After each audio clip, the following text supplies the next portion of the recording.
Hello दोस्तों, कैसे हैं आप सब लोग। आशा है अच्छे होंगे। स्वागत है आप सबका एजुकेशन चैनल पर, जिसमें हम आज एक नए वीडियो को शुरू करने जा रहे हैं, जो है हिंदी बसंती कक्षा 6 एनसीईआरटी की। आइए शुरू करते हैं। इस वीडियो के माध्यम से एक और पाठ को पढ़ना और उसको समझेंगे। पाठ 11 नाम है पाठ का, जो देखकर भी नहीं देखते। आइए पढ़ते हैं इस पाठ के बारे में। कभी कभी मैं अपने मित्रों की परीक्षा लेती हूँ, यह परखने के लिए कि वह क्या देखते हैं। हाल ही में मेरी एक प्रिय मित्र जंगल की सैर करने के बाद वापस लौटी। मैंने उनसे पूछा, आपने क्या क्या देखा। कुछ तो खास नहीं, उनका जवाब था। मुझे बहुत अचरज नहीं हुआ, क्योंकि मैं अब इस तरह के उत्तरों की आदी हो चुकी हूँ। मेरा विश्वास है कि जिन लोगों की आंखें होती हैं, वे बहुत कम देखते हैं। क्या यह संभव है कि भला कोई जंगल में घंटा भर घूमे और फिर भी कोई विशेष चीज़ न देखे। मुझे जिसे कुछ भी दिखाई नहीं देता, सैकड़ों रोचक चीज़ें मिलती हैं, जिन्हें छूकर पहचान लेती हूँ। मैं भोजपत्र के पेड़ की चिकनी छाल और चीड़ की खुरदरी छाल को स्पर्श से पहचान लेती हूँ। बसंत के दौरान टहनियों में नई कलियाँ खोजती हूँ। मुझे फूलों की पंखुड़ियों की मखमली सतह छूने और उनकी घुमावदार बनावट महसूस करने में अपार आनंद मिलता है। इस दौरान मुझे प्रकृति के जादू का कुछ एहसास होता है। कभी जब मैं खुशनसीब होती हूँ, तो टहनी पर हाथ रखते ही किसी चिड़िया के मधुर स्वर कानों में गूंजने लगते हैं। अपनी उंगलियों के बीच झरने के पानी को बहते हुए महसूस कर आनंदित हो उठती हूँ। मुझे चीड़ की फैली पत्तियाँ और या घास का मैदान भी किसी महंगे कालीन से अधिक प्रिय है। बदलते हुए मौसम का समा मेरे जीवन में एक नया रंग और खुशियाँ भर जाता है। कभी कभी मेरा दिल इन सब चीज़ों को देखने के लिए मचल उठता है। अगर मुझे इन चीज़ों को छूने भर से इतनी खुशी मिलती है, तो उनकी सुंदरता देखकर तो मेरा मन मुग्ध ही हो जाएगा। परंतु जिन लोगों की आंखों में वे सचमुच बहुत कम देखते हैं, इस दुनिया के अलग अलग सुंदर रंग उनकी संवेदना को नहीं छूते। मनुष्य अपनी क्षमताओं की कभी कदर नहीं करता। वह हमेशा उस चीज़ की आस लगाए रहता है जो उसके पास नहीं है। यह कितने दुख की बात है कि दृष्टि के आशीर्वाद के लोग एक साधारण सी चीज़ समझते हैं, जबकि इस नियामत से जिंदगी को खुशियों के इंद्रधनुषी रंगों से रंगा हरा भरा किया जा सकता है। ये थी हमारी हेलन केलर, जिनके द्वारा ये आवासों के बारे में बताया गया है। ये देखिए, ये इनका पिक्चर है और ये लेखिका के बारे में कुछ दिया है। पढ़ते हैं जरा। हेलन केलर सन 1880-1968। अमेरिका एक ऐसा नाम है जो घोर अंधकार के बीच भी रोशनी देता है। कल्पना करो कि जो ना सुन सकता हो, ना देख सकता हो, फिर भी वह लिखना पढ़ना बोलना सीख ले, भरपूर आशा आकांक्षा के साथ जीवन जीने लगे और उसके योगदान दुनिया के लिए यादगार बन जाए। ऐसी थी हेलन केलर। जब वे 1.5 वर्ष की थी, बचपन की एक गंभीर बीमारी की वजह से उनकी देखने और सुनने की क्षमता सकती जाती रही, लेकिन उन्होंने हार नहीं मानी। कॉलेजों के दिनों में ही प्रकाशित अपनी आत्मकथा स्टोरी ऑफ लाइफ में वे लिखती हैं कि मुझे ये तो याद नहीं कि ऐसा कैसे हुआ, लेकिन ऐसा लगता था कि रात कभी खत्म क्यों नहीं होती और सुबह क्यों नहीं आती। दुनिया की सभी भाषाओं में इस किताब के अनुवाद हुए। इसके अलावा भी उनकी 10 पुस्तकें और सैकड़ों लेख प्रकाशित हुए। उन्होंने दुनिया भर में घूमकर अपने जैसे लोगों के अधिकारों और विश्व शांति के लिए काम किया। हेलन केलर भारत भी आई थी। तो ये है हमारी हेलन केलर। देखिए, जिस व्यक्ति के कुछ भी नहीं है, हमारे पास तो सब कुछ होने के बाद भी हम कहते हैं कि हमारे पास कुछ नहीं है। जो व्यक्ति के शारीरिक अंग ही भंग हों, वो व्यक्ति कैसे जिंदगी को जीता होगा, उसको एहसास कीजिए। आइए करते हैं इस पाठ के अभ्यास कार्य को। आइए पढ़ते हैं इसके उत्तर को, जानते हैं। जिन लोगों के पास आंखें हैं वे सचमुच बहुत कम देखते हैं। हेलन को ऐसा क्यों लगता था? उत्तर है, हेलन केलर ने ऐसा इसलिए, जो लोग किसी तरह देखने के आदी हो जाते हैं वे उनकी तरफ अधिक नहीं देते हैं। उसके मन में उस वस्तु के प्रति कोई जिज्ञासा नहीं रहती है। ईश्वर की दी हुई देन का भी वह लाभ नहीं उठा सकते हैं। अगला प्रश्न है, प्रकृति का जादू किसे कहा गया है? उत्तर है, प्रकृति का जादू वह है जो प्रकृति के रूप में नित्य कुछ न कुछ परिवर्तन करता है। प्रकृति अपने रूप में आकर्षक से हमें अपनी ओर जादू की तरह आकर्षित करती है। प्रकृति में विविधता है, अलग अलग चीजों की अलग अलग घुमावदार बनावट और उनकी छाल और पत्तियां होना, फूलों का खिलना, कलियों की पंखुड़ियों की मखमली सतह, बागों में पेड़ों पर गाते पक्षी, कलकल करते बहते हुए झरने, कालीन की तरह फैले हुए घास के मैदान आदि प्रकृति जादू हैं। अगला प्रश्न है, कुछ खास तो नहीं। हेलन की मित्र ने यह जवाब किस मौके पर दिया और यह सुनकर हेलन को क्यों नहीं हुआ? उत्तर है, प्रकृति में चारों ओर देखने और समझने की बहुत सी चीजें हैं। उनकी मित्र कह रही है कि मैंने कुछ खास नहीं देखा। लेखिका का मानना है कि वह कुछ भी देखना ही नहीं चाहती। वे उन चीज़ों की चाह जरूर करती जो उनके आसपास नहीं हैं। अगला प्रश्न है, हेलन केलर प्रकृति की किन चीज़ों को छूकर और सुनकर पहचान लेती हैं? पाठ के आधार पर इसका उत्तर लिखो। उत्तर है, हेलन केलर प्रकृति की अनेक चीज़ें जैसे भोजपत्र, पेड़ की चिकनी छाल, चीड़ की खुरदरी छाल, टहनियाँ में नई कलियां, फूलों की पंखुड़ियों की बनावट को छूकर और सूंघकर पहचान लेती हैं। अगला प्रश्न है, जबकि इस नियत से जिंदगी को खुशियों के इंद्रधनुषी रंग से हरा भरा किया जा सकता है, तुम्हारी नज़र में इसका क्या अर्थ हो सकता है? उत्तर है, हमारी आंखें अनमोल होती हैं। संसार की सारी खूबसूरती आंखों से ही है। जीवन के सभी रंग आंखों से ही हैं। अतः यह जिंदगी भी बहुत बड़ी देन है। इसमें जिंदगी के रंगीन और खुशहाल बनाया जा सकता है और अपने सारे दुखों को भुलाया जा सकता है।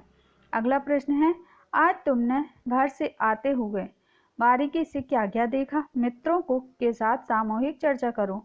उत्तर है, आज जब मैं अपने घर से विद्यालय के लिए निकला तो चौराहे पर कुछ लोगों की भीड़ थी। वे लोग हाथों में समाचार पत्र लिए हुए और किसी गंभीर मसले पर चर्चा कर रहे थे। इतने में मेरी स्कूल बस आ गई। थोड़ी देर आगे चलकर स्कूल बस भीड़ पर जाम में फंस गई। आगे जाने पर पता चला दुर्घटना हो गई है। एक वाहन उल्टा पड़ा था। वहाँ का दृश्य देखकर मन दुखी। लगभग 15 मिनट बाद मैं विद्यालय पहुँचा। इसके बाद प्रार्थना में शामिल हुआ, फिर कक्षा में गया। उसके बाद धीरे धीरे शांति का वातावरण छा गया।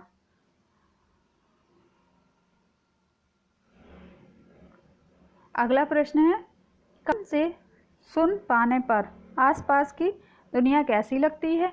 इस पर टिप्पणी लिखो और कक्षा में पढ़कर सुनाओ। उत्तर है, कान से सुन पाने पर दुनिया बड़ी विचित्र लगती है। आंखों तो सब कुछ देखती हैं, पर जब उन क्रियाकलापों की आवाज़ें सुन पाती हैं तब ऐसा प्रतीत होता है कि मानो कानों से मूक फिल्मों की देखते हैं। ना सुनने के व्यक्ति दूसरों से अपने विचारों का आदान प्रदान सही रूप से नहीं कर पाता होगा। अगला प्रश्न है, तुम्हें किसी ऐसे व्यक्ति से मिलने का मौका मिले जिसे ना देखा हो, ना दिखाई देता हो, तुम उससे सुनकर, सूंघकर, चखकर, छूकर अनुभव की जाने वाली चीजों के संसार के विषय में क्या क्या प्रश्न कर सकते हो? उत्तर है, उनके अनुभव जानने के लिए प्रश्न कर सकते हैं। किसी की ध्वनि, किसी भी ध्वनि को सुनकर वे कैसे अनुभव लगाते हैं कि ध्वनि किसकी है? किसी भी चीज को चखकर वे कैसा अनुभव करते हैं? क्या आप पक्षी की आवाज सुनकर उसका नाम बता सकते हैं? यह कैसे संभव हो पाता है? क्या आप सूंघकर बता सकते हैं कि वह कौन सा फूल है? सूंघकर अच्छी बुरी चीजों का अंदाजा किस हद तक लगा पाते हैं? अगला प्रश्न है, हम अपने पांचों इंद्रियों से आंखों का इस्तेमाल सबसे ज़्यादा करते हैं। ऐसी चीज़ों के एहसासों की तालिका बनाओ जो तुम बाकी 4 इंद्रियों से महसूस करते हो, जैसे सुनकर, चखकर, सूंघकर और छूकर। सुनकर कोयल का मधुर स्वर, कौवे की कर्कश आवाज, माँ की नाराजगी भरी पुकार और गीत सुनकर गायक की पहचान। चखकर सेब, आम की मिठास, अचार की खटास, मिर्च का तीखापन, इमली का चटपटा स्वाद, स्वादिष्ट भोजन, कड़वी दवाई। और सूंघकर फूलों की गंध, पक रहे भोजन की गंध, गैस की रिसाव और पकवानों की गंध। छूकर बर्फ की ठंडक, आग की गर्मी, कपड़े की जानकारी, शरीर का तापमान। अगला प्रश्न है, पाठ में स्पर्श से संबंधित कई शब्द आए हैं। नीचे ऐसे मुख्य कुछ शब्द दिए गए हैं, बताओ कि किन चीजों का स्पर्श होता है? चिकना, मुलायम, खुरदरा, सख्त, चिपचिपा, भुरा, मुरमुरा। तो चिकना तेल, क्रीम ही ये सब चिकने होते हैं। मुलायम रेशमी कपड़ा, खुरदरा छाल, सख्त लोहा पत्थर लकड़ी, चिपचिपा गोंद, भुरभुरा रेत भुरभुरी होती है। अगला है, अगर मुझे इन चीज़ों को छूने भर से इतनी खुशी मिलती है तो उनकी सुंदरता देखकर मेरा मन मुग्ध हो जाएगा। ऊपर रेखांकित संज्ञाएं क्रमशः किसी भाव और किसी विशेषता के बारे में बता रही हैं। ऐसी संज्ञाएं भाववाचक संज्ञाएं कहलाती हैं। गुण और भाव के अलावा भाववाचक संज्ञाओं का संबंध किसी की दशा, किसी से कार्य भी होता है। भाववाचक संज्ञा की पहचान यह है कि इससे जुड़े शब्दों को हम सिर्फ महसूस कर सकते हैं, देख या छू नहीं सकते हैं। आगे लिखे भाववाचक संज्ञाओं को पढ़ो, समझो। इनमें कुछ संज्ञा और क्रिया से बने हैं, उन्हें पहचान कर लिखो। जैसे भोलापन, मिठास, बुढ़ापा, भूख, घबराहट, क्रोध, शांति, बहाव, मजदूरी, ताजगी, एहसास, मीठा। तो मीठा, मिठास, मीठा विशेषण। भाववाचक संज्ञा भूख, मूल शब्द भूखा विशेषण। जैसे भाववाचक संज्ञा शांति, शांत से बना। भोलापन, भोला से बना। बुढ़ापा, बूढ़ा से। घबराहट, घबराना से। बहाव, बहाना से। फुर्ती, फुर्तीला से। ताजगी, ताजा से। मजदूरी, मजदूर से। एहसास, एहसास से। अगला प्रश्न है, मैं अब इस तरह के उत्तरों की आदी हो चुकी हूँ। उस बगीचे में आम, अमलतास, सेमल आदि तरह तरह के पेड़। ऊपर दिए गए दोनों वाक्यों में रेखांकित शब्द देखने में मिलते जुलते हैं, पर उनके अर्थ भिन्न हैं। नीचे ऐसे कुछ और शब्द दिए हैं, वाक्य बनाकर उनका अर्थ स्पष्ट करो। तो आइए वाक्य बनाते हैं इनका। अवधि, यह प्रश्न पूरा करने की अवधि 3 घंटे है। अवधि, अवध क्षेत्र में अवधी भाषा बोली जाती है। मैं, सुमन से मेरी मुलाकात बगीचे में हुई। मैं दिल्ली का निवासी हूँ। मेल, मित्रों को आपस में मेल से रहना चाहिए। मैल, इस साबुन से कपड़े में मैल नहीं रहेगा। और, यह रास्ता मेरे घर की ओर जाता है। और, राम और श्याम भाई हैं। दिन, आज दिन बहुत सुहाना है। दिन, हमें दीन दुखियों की सहायता करनी चाहिए। सिल, माँ सिल पर मसाला पीसती है। शील, शील स्वभाव के लोग सबको अच्छे लगते हैं। अगला प्रश्न है, इस तस्वीर में तुम्हारी पहली नज़र कहाँ जाती है? उत्तर, इस तस्वीर में मेरी पहली नज़र आसमान से आ रही रोशनी की तरफ जाती है। अगला प्रश्न है, गली में क्या क्या चीज़ें हैं? उत्तर है, गली में स्कूटर पर बैठा आदमी, साइकिल लेकर खड़ा व्यक्ति दिखाई दे रहा है। गली की ओर कुछ दुकानें हैं। दुकानों की तरफ मुंह करके एक व्यक्ति खड़ा है। दुकानों की ऊपर मंजिल की बालकनी से कपड़े लटक रहे हैं। गली की दूसरी ओर साइकिलें, मोटरसाइकिल खड़ी हैं। एक ऑटो रिक्शा भी खड़ा है। अगला प्रश्न है, इस गली में हमें कौन कौन सी आवाज़ें सुनाई देती होती हैं? सुबह के वक्त, दोपहर के वक्त, शाम के वक्त। उत्तर है, सुबह के वक्त गली में साइकिल की घंटियां, मंदिर के loud speaker, scooter, auto rickshaw, दूध वाले, फेरी वाले की ध्वनियां सुनाई देती हैं। दोपहर के वक्त फेरी वालों, ठेले वालों, कबाड़ी वालों और स्कूल से वापस आते हुए बच्चों की आवाज़ आती है। शाम के वक्त साइकिलों की घंटियां, वाहन का शोर, रेडियो पर बजते गाने, बच्चों के खेलने की आवाज़ें, लोगों की बातचीत की आवाज़ें आती हैं। रात के वक्त आते जाते लोगों के कदमों की आवाज़, कुत्तों के भौंकने की आवाज़, चौकीदार के जागते रहो और पुलिस की गाड़ी के सायरन की आवाज़ आती है।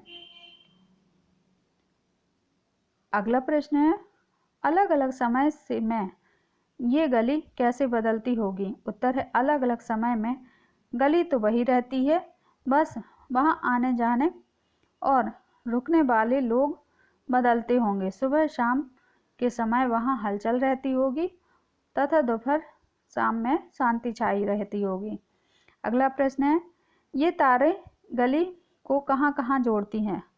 उत्तर है, ये बिजली की तारें गली को ट्रांसफार्मर से जोड़ती हैं। टेलीफोन की तारें दूर स्थित मुख्य दूरभाष बक्से से जुड़ी होंगी। केबल की तारें किसी टीवी टावर से जुड़ी होंगी। अगला प्रश्न है, साइकिल वाला कहाँ से आकर कहाँ जा रहा होगा? उत्तर है, साइकिल वाला घर से आकर कार्यालय जा रहा होगा। हेलन केलर तथा लुई ब्रेल की जीवनी लिखो। किसी अपंग व्यक्ति की पढ़ाई लिखाई की मैं उसकी मदद करूं। एनसीईआरटी द्वारा निर्मित श्रव्य कार्यक्रम हेलन केलर। सई परांजपे द्वारा निर्देशित फीचर फिल्म स्पर्श। परियोजना, एक पौधे का चित्र बनाकर उस पर रंगीन फूल दर्शाओ। बहुविकल्पीय प्रश्न, जो देखकर भी नहीं देख पाते। पाठ में लेखक कौन है? Helen Keller. हेलन केलर प्रकृति के चीज़ों को किस प्रकार पहचानती हैं? तो देखकर, सूंघकर, छूकर, दूसरों से वर्णन सुनकर। कैसे पहचान पाती हैं? आपने पाठ पढ़ा है, बताइए आप इसको। प्रश्न है, लेखिका को किसमें आनंद मिलता है? बताइए, लेखिका को किसमें आनंद मिलता है?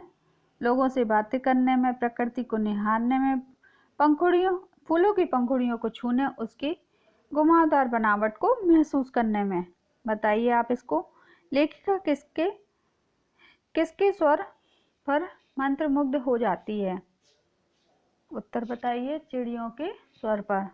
अगला प्रश्न है, इनमें किस पेड़ की छाल चिकनी होती है?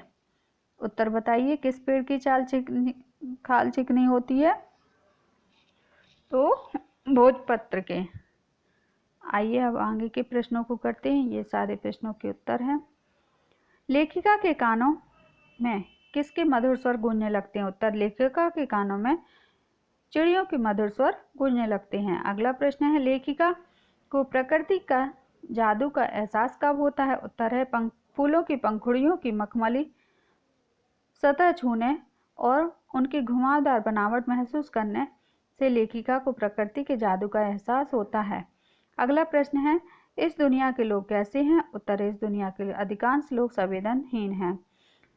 वे अपनी क्षमताओं की कद्र नहीं जानते हैं। अगला प्रश्न है, हेलन केलर अपने मित्रों की परीक्षा क्यों लेती है? उत्तर, हेलन केलर अपने मित्रों की परीक्षा यह परखने के लिए लेती हैं कि वे क्या देखते हैं। अगला प्रश्न है, लेखिका को झरने का पानी कब आनंदित करता है? उत्तर है, लेखिका जब झरने के पानी में उंगलियां डालकर उसके बहाव को महसूस करती है तब वह आनंदित हो उठती हैं। अगला प्रश्न है, लेखिका को किस काम से खुशी मिलती है? उत्तर है, लेखिका को प्राकृतिक वस्तुओं के स्पर्श करने में खुशी मिलती है। वह चीज़ों को छूकर उनके बारे में जान लेती है। यह स्पर्श उसे आनंदित कर देता है। अगला प्रश्न है, मनुष्य का स्वभाव कैसा होता है? उत्तर, मनुष्य का स्वभाव अपनी क्षमताओं की कदर नहीं करता है। वह अपनी ताकत और अपने गुणों की नहीं पहचानता है। वह नहीं जानता कि ईश्वर ने उसे आशीर्वाद स्वरूप क्या क्या दिया है, उसका उपयोग नहीं कर सकता। मनुष्य केवल उस चीज के पीछे भागता है जो उसे उसके पास नहीं है। यही मनुष्य का स्वभाव है। अगला प्रश्न है, जिन लोगों के पास आंखें हैं वे सचमुच बहुत कम देखते हैं। हेलन केलर को ऐसा क्यों लगता है? उत्तर है, लेखिका ने ऐसा इसलिए कहा क्योंकि जो लोग किसी चीज की निरंतर देखने के आदी हो जाते हैं वे उनकी तरफ अधिक ध्यान नहीं देते हैं। उनके मन में उस वस्तु के प्रति कोई जिज्ञासा नहीं रहती है। ईश्वर की दी हुई देन का लाभ नहीं उठा पाते हैं। अगला प्रश्न है, लेखिका ने किसे नियामत माना है? उससे क्या किया जा सकता है? उत्तर है, लेखिका दृष्टि को ईश्वरीय देन मानती है। दृष्टि द्वारा ही दी गई नियामत है। दृष्टि ईश्वर द्वारा दी गई नियामत है। यह साधारण चीज नहीं है। दृष्टि से हम जीवन की कई तरह की खुशियां प्राप्त कर सकते हैं। दृष्टि के द्वारा ही मानव सही उपयोग करके जितना चाहे उन्नति कर सकता है। दृष्टि जीवन में हर प्रकार के सुख पाने का माध्यम है। इसी से मनुष्य स्वावलंबी बन जा सकता है, समाज को भी उन्नत कर सकता है। अगला प्रश्न है, इस पाठ में हमें क्या प्रेरणा मिलती है? उत्तर है, इस पाठ से हमें प्रेरणा मिलती है कि जीवन में जीने के लिए मनुष्य को के पास जो साधन उपलब्ध है उनसे संतुष्ट रहना चाहिए। संतुष्टि ही सबसे बड़ा मूल मंत्र है, जीवन जीने का सुंदर मूल मंत्र है। तो आगे की वीडियो को देखने के लिए चैनल को लाइक कर लीजिए, शेयर कर दीजिए और सब्सक्राइब कर लीजिए। धन्यवाद।